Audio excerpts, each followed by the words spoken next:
As President Trump signing a proclamation imposing a $100,000 one-time fee on H-1B visas, changing how foreign workers get hired within the U.S. Set to take effect in the next lottery cycle.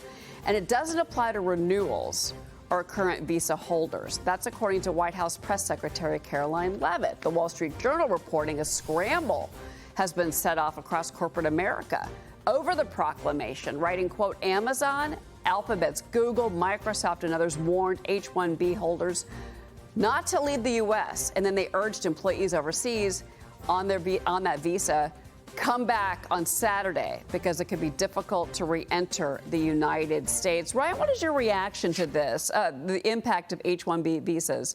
Because one piece in the Journal says it's good for American workers. Yeah. It leads to many, many other jobs. Some, like Congressman Dan Muser, would say, no. You've got kids that are spending $200,000 on college degrees, and then they can't get a job because it's going to an H-1B visa holder. So where are we? I'm not a big fan, and I actually have this experience with my own business. We've actually hired somebody on an H-1B visa, and it's expensive already when you factor in the legal fees. And this is somebody who was educated over here for college, very smart, was great for our business. And I think what we don't talk enough about is we do have a labor shortage in this country. You know, it's really hard to find that. There's a mismatch between skill set and where the demand is for jobs. And I think that's a big problem moving forward. Think about this. Like your average baby boomer 11 years ago, the oldest was 65. They're 79 now. They're 50% of the people that are outside of the labor force. They're all retiring. And we've effectively shut off the southern border. And we don't have a new immigration policy to kind of make up for that. So I think this is a much bigger problem in adding this more friction to being able to hire people because of the cost in small businesses. We're 45% of who gets employed in this country is by us. It's not the big companies like Meta. They're not going to have a problem. They have the cash flow to spend on anybody. But small businesses is a big problem. That's an interesting point, that a small business, which is the majority of new jobs created in this country and employment in this country, that's a great point he's making.